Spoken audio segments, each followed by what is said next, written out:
renew fail भएको छ कि के छ त्यो चाहिँ म हेर्छु मलाई थाहा भएन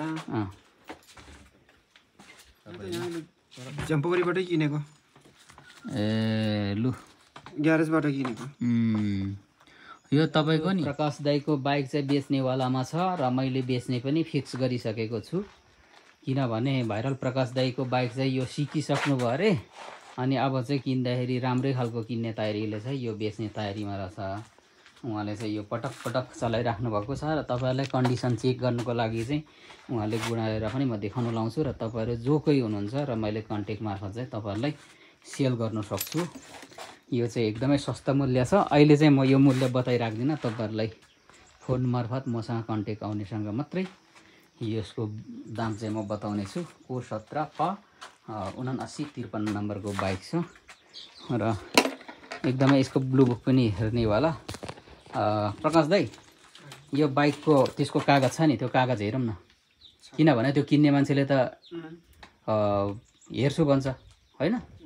त्यसले गर्दाखेरि त्यो रिन्यू फेल भएको छ कि के छ त्यो चाहिँ म हेर्छु मलाई थाहा भएन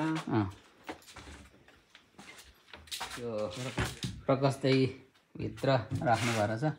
तपाई त बुद्ध बुद्धै त नि तामाङ त बुद्ध धर्मै त हुन्छ नि पर ठ्याक्कै दलाई लामाको फोटो दलाई लामा र कुन पो रहेछ यो त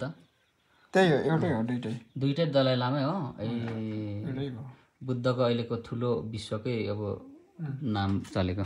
हो यो कागज हो ल अलि उजेलामा आउनु त साथीहरु कोही किन्ने मान्छेलाई त मैले त भिडियो देखाइहाल्छु नि त अब फाइनली बेच्ने हैन त्यसपछि तपाई नयाँ किन्ने नयाँ अब हेरौँ नभए त हुँदैन त नि नभए हुँदैन रोडले घर छुइसकेपछि नि हजुर चाहिन्छ अनि भाइ के भएको यो गाडी भन्ने चाहिँ यो प्रकाश दाईको भाइरल प्रकाश दाईको यो चाहिँ ब्लू बुक चाहिँ म हेर्दैछु उहाँको बाइक चाहिँ यतातिर छ उहाँको बाइक चाहिँ यो एकदम 27 लटको छ राम्रै गुडिराखेको छ उहाँले गुडाइराख्नु भएको छ एक हाते बाइकै ठ्याक्कै उहाँले चलाइराख्नु भएको अनि ठ्याक्कै यहाँ चाहिँ उहाँको ब्लू बुक चाहिँ यहाँ देखाइरहेको छु 2046 भनेपछि सवारी दर्ता भनेपछि दर्ता मिति 2073 7/2 गते भनेपछि काठमाडौँ हुलासचन्द दानीको नाम चाहिँ त्यो रहेछ कम्पनीको नाममा त्यसपछि आएर यो नामसरी यहाँ आएको छ अनि त्यसपछि उहाँको यो यहाँ चाहिँ नामसरी भनेपछि सवारीको विस्तृत विवरण भनेको बजाज छ उहाँ चाहिँ काममा व्यस्त भएकोले मैले तपाईहरुलाई देखाइराखेको छु यो चाहिँ बजाज पल्सर 150 बनेको साल 2016 मोडल रहेछ सिलिन्डर 1 हर्स पावर भनेको 149.01 अनि सबै इन्जिन सबै छ कालो रातो भनेको छ चालक सहित दुई सिट बनाएको छ अनि प्रयोग निजी चलाउने इलाका नियम अनुसार वीरगञ्ज भान्सरको नाम वीरगञ्जदेखि चाहिँ हाइट गरेको हुँदो रहेछ यो बाइकहरुको भान्सर चाहिँ कहाँ चाहिँ पास गर्नुभयो खास तपाईले जम्पोगरीबाटै किनेको ए लु ग्यारेजबाट किनेको यो तपाईको नवीकरण चाहिँ 2027 प 7953 अनि त्यहाँबाट लु रिन्यू चाहिँ 74 देखि नगरिरहेछ 74 भनेको त नि 75 76 77 78 79 80 82 अब त प्रकाश दाई नि घाँस बोक्ने अनि ओ सुँगुर पाल्ने र सुँगुर चारो बोक्ने त्यति हो त्यो गर्नु चाहिँ किनभने तपाईको जम्मा 7 वर्ष रिन्यू रहेछ अब फेल त के भन्नु हैन यसलाई नवीकरण गर्नु पनि मिल्छ तर अलि पैसा बढी लिन्छ क्या त्यही मात्र नवीकरण त हुन्छ 7 वर्ष फेल नै भनिँदैन क्या यसलाई रिन्यू चाहिँ गर्नुपर्ने तर अब फाइन लिन्छ नि त यसको त यति वर्षमा त तर अब हामीले यसो गाउँ घरमा चलाइराख्नु त हुन्छ फेरि मैले भनिसके घाँस दाउराहरू बोक्ने अनि चारो यिनीहरू ल्याउनु त यो एक नम्बर नजाने त्यो सिक्नुको लागि मात्रै किनेको त्यतिकै पास पनि नगरिरहेछ त्यही मान्छेसँग मात्रै यो त हो रहेछ नि यो त खास त ब्लू बुक यो कहाँदेखि यहाँ झ्याउ पोखरीमा चाहिँ किनी ल्याएछ खै कामबाट ल्याएको ल्याउनु चाहिँ राई हो कि के हो यो मान्छे राई हो फोटो हेर्दै राई जस्तो छ राई नै हो त्यो पल्लोपट्टिको बिटुर भन्ने चिन्छ होला किन्दै उहाँले यस्तो यस्तो छ भन्नुभयो होला नि त तपाईँलाई लिँदै चिनेकै मान्छे हो नि त उसले ग्यारेजमा बेचेको हो कि गरेको रहेछ ग्यारेजबाट चाहिँ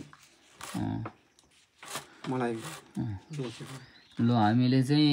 फाइनल्ली हामी बेच्ने तयारीमा यो चाहिँ खेती किसान गर्ने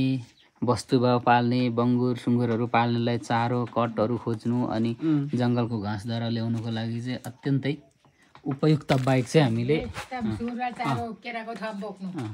सस्तो सुलभ तरिकाले चाहिँ प्रकाश दाइले बेच्दै हुनुहुन्छ यो उहाँले चलाइराख्नु भएको तपाईँ त यसमै खातबारी पनि जाने तुमलिङ टार झार्ने गर्नुहुन्छ नि म तुमलिङ टार चाहिँ गएको छुइनँ यता पारी तुर्के पुलसम्म चाहिँ अब जानुहुन्छ अनि उहाँले चलाइराखेको राम्रै छ गाडी ताजै छ एउटै मात्रै अब यो रिन्यू चाहिँ गर्नुपर्ने रहेछ यो बाइक चाहिँ 2074 सालसम्मको डेट रहेछ तर हामीलाई यस्तो खालको बाइक पनि चाहिन्छ कि अब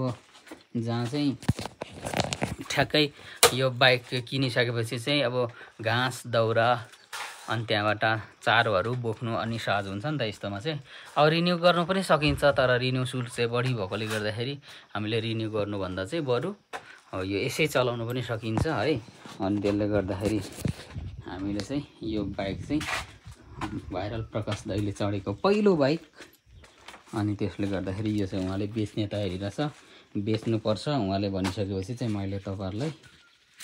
ब्लू बुक सहित र प्रकाश दाइकै मुखबाट पनि बेच्ने भनेर विज्ञापन हामीले गऱ्यौँ होइन त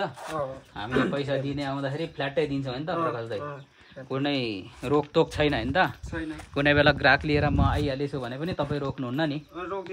यो किन्ने मान्छे आयो भने अनि यो चाहिँ अब फाइदा चाहिँ कस्तो छ सिकारुलाई पनि फाइदा भयो हो कि होइन